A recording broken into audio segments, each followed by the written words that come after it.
بسم اللہ الرحمن الرحیم۔ السلام علیکم ناظرین۔ ایک ایسی دیوی جو دن رات کو تبدیل کیا کرتی تھی، اور ایک ایسا دیوتا جو خوبصورتی اور مال و دولت دیا کرتا تھا۔ یہ دونوں دیوی اور دیوتا کون تھے، اور عرب کے مشہور زمانہ جاہلیت میں بت پرستی کا آغاز کیسے ہوا، اور کعبہ میں بتوں کو لانے والا شخص کون تھا، اور عرب کے مشہور بت یعنی لات اور عزا کون تھے؟ کیا حقیقت میں وہ کوئی انسان تھے؟ اور لات کو خدا کا بیٹا اور عزا کو خدا کی بیٹی کیوں کہا جاتا تھا؟ اور پھر ہمارے پیارے نبی حضرت محمد صلی اللہ علیہ وآلہ وسلم نے ان دونوں بتوں کا خاتمہ کس طرح فرمایا؟ ناظرین، آج کی اس ویڈیو میں ہم آپ کو ان سب سوالوں کے جوابات قرآن و حدیث کی روشنی میں بتائیں گے، لہٰذا آپ سب سے گزارش ہے کہ آپ ہماری اس ویڈیو کو اینڈ تک ضرور دیکھیے۔ ناظرین، جب سے اللہ تعالیٰ نے اس کائنات کو تخلیق فرمایا تو ہر دور کے اندر شیطان نے انسان کو گمراہ کرنے کے لیے اللہ تعالیٰ کی وحدانیت سے دور کر کے بت پرستی کے اندر مبتلا کر دیا۔ ناظرین، اللہ تعالیٰ قرآن مجید کی سورۃ نجم میں ارشاد فرماتا ہے، پھر کیا تم نے لات اور عزا کو بھی دیکھا اور تیسرے منات گھٹیا کو بھی؟ ناظرین، زمانہ جاہلیت میں عرب کے لوگ اللہ تعالیٰ کی وحدانیت کو چھوڑ کر بتوں کی پوجا کیا کرتے تھے اور ایمان کو چھوڑ کر اس شرک میں مبتلا تھے۔ ویسے تو عرب کے اندر بہت سارے بتوں کی پوجا کی جاتی تھی، لیکن عرب کے اندر دو مشہور بت تھے جن کے نام لات اور عزا تھے۔ لات کے معنی جھک جانا ہے، کیونکہ لوگ ان کے آگے جھکے رہتے تھے اور اس کو کثرت کے ساتھ سجدہ کیا کرتے تھے۔ ناظرین، مشرکین مکہ کا یہ عقیدہ تھا، لات خوبصورتی، زرخیزی اور خوشحالی دیتا ہے، جبکہ عزا دیوی سیاہ و سفید کی مالک ہے، دن رات کو تبدیل کرنا اس کی ذمہ داری ہے۔ مشرکین مکہ لات کو خدا کا بیٹا اور عزا کو خدا کی بیٹی کہتے تھے۔ ناظرین، زمانہ جاہلیت کے اندر یہ دونوں بت عرب کے اندر اتنے مقبول تھے کہ لوگ بات بات پہ ان بتوں کی قسمیں کھایا کرتے تھے، اور ان بتوں کی حفاظت کرنے والے کاہل لات اور عزا کے نام پر لوگوں سے بہت سارا مال و دولت اکٹھا کرتے اور روپیہ پیسہ کماتے تھے۔ ناظرین، اب بات کرتے ہیں کہ عرب کے یہ دونوں مشہور بت یعنی لات اور عزا کہاں سے آئے اور ان کی عبادت کیسے شروع ہوئی۔ روایات میں آتا ہے کہ عرب کا ایک مشہور اور نیک آدمی تھا جس کا نام لات تھا، چونکہ مکہ میں لوگ مکہ کی زیارت کے لیے کثرت سے آیا کرتے تھے، اور وہ شخص بہت مہمان نواز تھا اور آنے جانے والے تمام لوگوں کو ستوں پلایا کرتا تھا، اور یہ شخص بہت نیک اور ہر کسی کی مدد کرتا تھا۔ ناظرین، صحیح بخاری میں حضرت ابن عباس رضی اللہ تعالی عنہ فرماتے ہیں کہ لات ایسا شخص تھا جو حاجیوں کے ستوؤں کو کھولا کرتا تھا۔ اسی زمانے میں عزا نامی ایک نیک اور شریف لڑکی تھی۔ یہ عزا نامی خاتون طائف کے لوگوں کو ایک ویران مکان میں ملی تھی۔ اسی وجہ سے عزا کے بارے میں نعوذ باللہ مشہور تھا کہ وہ خدا کی بیٹی ہے۔ جب یہ عزا نامی خاتون جوان ہوئی تو جو کوئی بھی اس کو بری نظر سے دیکھتا وہ کسی نہ کسی بیماری یا مصیبت میں مبتلا ہو جاتا۔ چنانچہ اسی صورتحال کو دیکھ کر مکہ اور طائف کے سرداروں نے یہ فیصلہ کیا کہ لات اور عزا کی شادی کرا دی جائے۔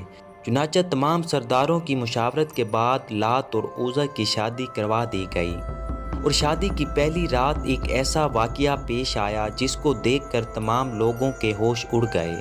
کہا جاتا ہے کہ لات اور عزا کی شادی کی پہلی رات جب اپنے حجرہ روسی یعنی کمرے میں داخل ہوئے تو اس کے بعد وہ لوگوں کو کبھی نہ ملے۔ وہ ہمیشہ ہمیشہ کے لیے اپنے کمرے سے غائب ہو گئے، نہ جانے وہ کہاں چلے گئے۔ اسی طرح ان دونوں کے غائب ہونے کے بعد لات کے چاہنے والے لوگ یہ کہتے تھے، لات اور عزا ہمیشہ کے لیے امر ہو گئے ہیں، جبکہ عزا دیوی کو چاہنے والے لوگ یہ کہتے تھے، چونکہ عزا کو کبھی کسی مرد نے ہاتھ نہیں لگایا تھا، اسی لیے اس کی پاکیزگی کو ہمیشہ کے لیے بچا لیا گیا۔ ناظرین، زمانہ جاہلیت میں ایک ایسا شخص تھا جس کا نام سردار عمر بن لہی تھا۔ اس بدبخت شخص نے ان دونوں کی یاد میں 2 بڑے بڑے بت بنا دیے، چونکہ تمام عرب کے لوگ ان سے بہت محبت کرتے تھے۔ تو جیسے جیسے وقت گزرتا گیا تو لوگ ان کے آگے منتیں مانگنے لگے، اور ایک دن ایسا آیا لوگ ان کے آگے اپنی قربانیاں پیش کرنے لگے اور ان دونوں بتوں کی پوجا اور سجدہ کرنے لگے۔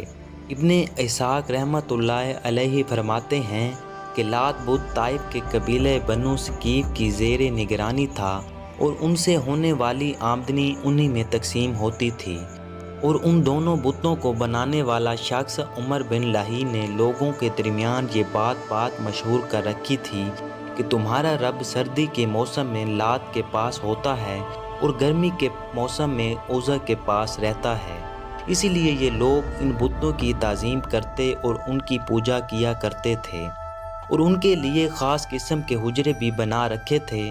جس طرح لوگ کعبہ کو قربانی کے جانور بھیجتے تھے، اسی طرح یہ لوگ ان دونوں بتوں کے لیے قربانی کے جانور بھی بھیجتے تھے اور ان کے ناموں پر قربانی کرتے تھے۔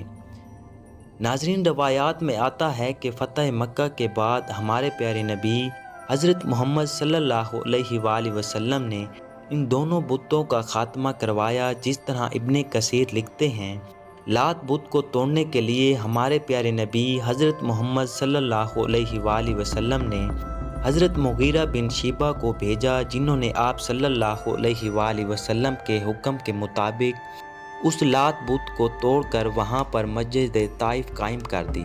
اسی طرح عزا دیوی کے خاتمے کے لیے آپ صلی اللہ علیہ وآلہ وسلم نے حضرت خالد بن ولید کو بھیجا۔ حضرت ابو طفیل رضی اللہ تعالی عنہ سے مروی ہے کہ وہ فرماتے ہیں کہ جب رسول اللہ صلی اللہ علیہ وآلہ وسلم نے مکہ مکرمہ فتح کیا تو حضرت خالد بن ولید کو بطن نخلہ کی جانب بھیجا، اور وہاں پر عزا نامی بت تھا۔ تو حضرت خالد بن ولید اس درخت کے پاس گئے اور کیکر کے درختوں کو کاٹ دیا اور عزا کے حجرے کو گرا دیا، اور اس حجرے کو گرا دیا جس حجرے کو لوگوں نے عزا کے لیے تعمیر کیا تھا۔ پھر حضرت خالد بن ولید نے آپ صلی اللہ علیہ وآلہ وسلم کی بارگاہ میں حاضر ہو کر اس واقعے کی اطلاع دی، تو آپ صلی اللہ علیہ وآلہ وسلم نے ارشاد فرمایا کہ دوبارہ جاؤ، تم نے کچھ کیا ہی نہیں۔ چنانچہ آپ صلی اللہ علیہ وآلہ وسلم کا حکم سنتے ہی حضرت خالد بن ولید واپس اسی طرف روانہ ہوئے اور وہاں پہنچ کر اپنے آپ کو چوکنا رکھا، اور جب مجاوروں نے حضرت خالد بن ولید کو دیکھا تو کہنے لگے عزا عزا، یعنی عزا کو پکارنے لگے۔ چنانچہ حضرت خالد بن ولید کے سامنے ایک سیاہ رنگ والی برہنہ عورت ظاہر ہوئی جس کے بال بکھرے ہوئے تھے اور وہ خاک اڑا رہی تھی۔ پھر حضرت خالد بن ولید نے اس پر تلوار کا وار کیا اور دیکھتے ہی دیکھتے اس چڑیل کے 2 ٹکڑے کر دیے، اور اس عورت کو قتل کرنے کے بعد حضرت خالد بن ولید آپ صلی اللہ علیہ وآلہ وسلم کی خدمت میں دوبارہ حاضر ہوئے اور اس واقعے کے متعلق آپ صلی اللہ علیہ وآلہ وسلم کو اطلاع دی، تو آپ صلی اللہ علیہ وآلہ وسلم نے ارشاد فرمایا ہاں وہ عزا ہی تھی۔ ناظرین، اسی طرح عرب کے مشہور اور خاص بت لات اور عزا کو ہمارے پیارے نبی حضرت محمد صلی اللہ علیہ وآلہ وسلم نے دنیا سے ہمیشہ کے لیے ختم کروا دیا اور مکہ کی سرزمین کو پاک سرزمین بنا دیا، اور مکہ کی پاک زمین کو ہمیشہ ہمیشہ کے لیے ان بتوں سے پاک کر دیا۔ ناظرین، اللہ پاک سے دعا ہے کہ اللہ پاک ہم سب کو ہمارے پیارے نبی حضرت محمد صلی اللہ علیہ وآلہ وسلم کے بتائے ہوئے راستے پر چلنے کی توفیق عطا فرمائے، آمین ثم آمین۔ ناظرین، اسی امید کے ساتھ اجازت دیجیے، جلد ملتے ہیں ایک اور نئی ویڈیو کے ساتھ۔ اللہ آپ کا حامی و ناصر ہو۔